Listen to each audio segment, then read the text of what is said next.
नमस्कार दोस्तों, खास खबर भारत में आपका स्वागत है। बात करेंगे रामगढ़ विधानसभा उपचुनाव की। राजस्थान के अलवर जिले की रामगढ़ विधानसभा सीट से उपचुनाव में भाजपा प्रत्याशी सुखवंत सिंह और कांग्रेस प्रत्याशी आर्यन जुबेर में सीधी यानी आमने सामने की टक्कर होगी। पिछले चुनावों पर नजर डालें तो इस बार चुनाव का गणित बिल्कुल अलग है।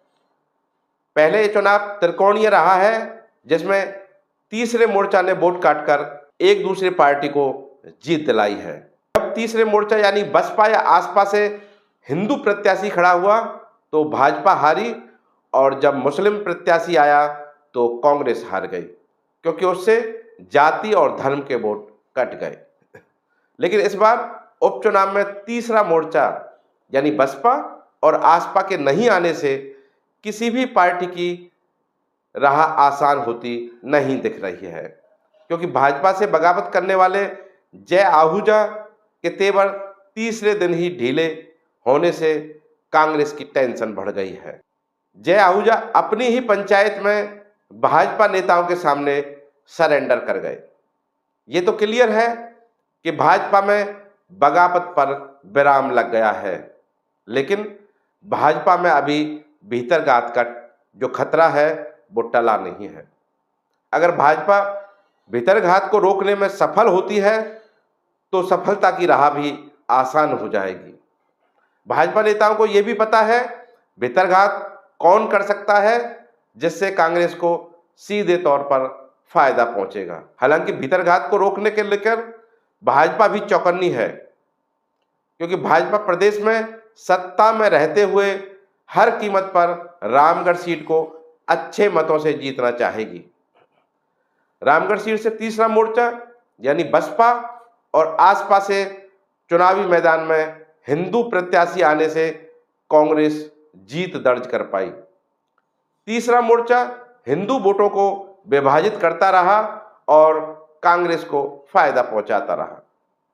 तीसरे मोर्चा के कारण पिछले दो चुनावों में लगातार 2 बार से भाजपा को हार का मुंह देखना पड़ा है, लेकिन इस बार हालात बिल्कुल उलट हैं।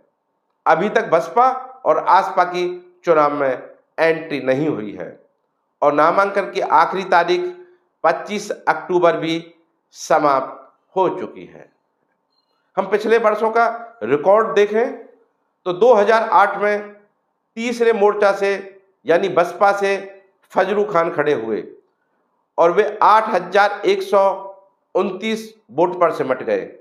यानी कि वोटों का जो आंकड़ा था वो कम था, लेकिन इन्होंने मुस्लिम वोट काटकर कांग्रेस प्रत्याशी को हरा दिया, जिससे भाजपा के ज्ञानदेव आहूजा 61,493 वोट लेकर चुनाव जीत गए, जबकि कांग्रेस के जुबेर खान को 45,411 वोट मिले।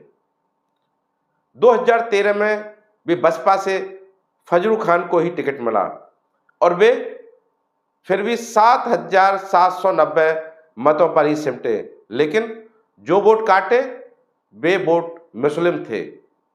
इस चुनाव में कांग्रेस हारी और भाजपा के ज्ञानदेव आहूजा जीत गए, यानी कि यह आहूजा की लगातार दूसरी जीत थी। आहूजा ने 73,842 और कांग्रेस के जुबेर खान को 69,195 वोट मिले। इन दोनों ही चुनावों में तीसरे मोर्चे यानी बसपा से मुस्लिम प्रत्याशी मैदान में था, जिसने कांग्रेस के जुबेर खान के एकजुट मुस्लिम वोट बांट दिए, इसलिए भाजपा जीत गई। 2018 में हालात बिल्कुल बदल गए। यह बसपा से हिंदू प्रत्याशी जगत सिंह चुनावी मैदान में आ गए और हिंदू वोटों को काटकर कांग्रेस को सीधे तौर पर फायदा पहुंचा दिया। जगत सिंह 24,856 वोट लेकर कांग्रेस की साफिया खान को जिता गए। उन्होंने कांग्रेस के एहसान का बदला चुका दिया। साफिया खान को 83,311 और भाजपा के सुखवंत सिंह को 71,083 वोट मिले। हम वर्ष 2023 के विधानसभा चुनाव की बात करें तो इस बार भी तीसरे मोर्चा यानी आज़ाद समाज पार्टी की चुनाव में एंट्री हुई और भाजपा के बागी सुखवंत सिंह आज़ाद समाज पार्टी के बैनर तले चुनावी मैदान में आ गए। सुखवंत सिंह ने भाजपा के वोट बैंक में सेंध लगाकर 74,069 वोट हासिल कर लिए। इससे भाजपा प्रत्याशी जय आहूजा की जमानत जब्त हो गई। वे भाजपा प्रत्याशी होने के बावजूद 34,882 वोट पर ही सिमट गए। इस सीट पर भाजपा का यह सबसे खराब प्रदर्शन रहा, जबकि कांग्रेस के जुबेर खान 93,765 वोट लेकर चुनाव जीत गए। इस सीट का 4 चुनावों का परिणाम आपने देखा, जिससे स्पष्ट होता है कि जब हिंदू प्रत्याशी तीसरे मोर्चा से आया तो कांग्रेस के मुस्लिम प्रत्याशी की जीत दर्ज हुई, और जब तीसरे मोर्चा से मुस्लिम प्रत्याशी आया और उन्होंने त्रिकोणीय मुकाबला बनाया तो भाजपा चुनाव जीत पाई। लेकिन इस बार हालात बिल्कुल विपरीत हैं।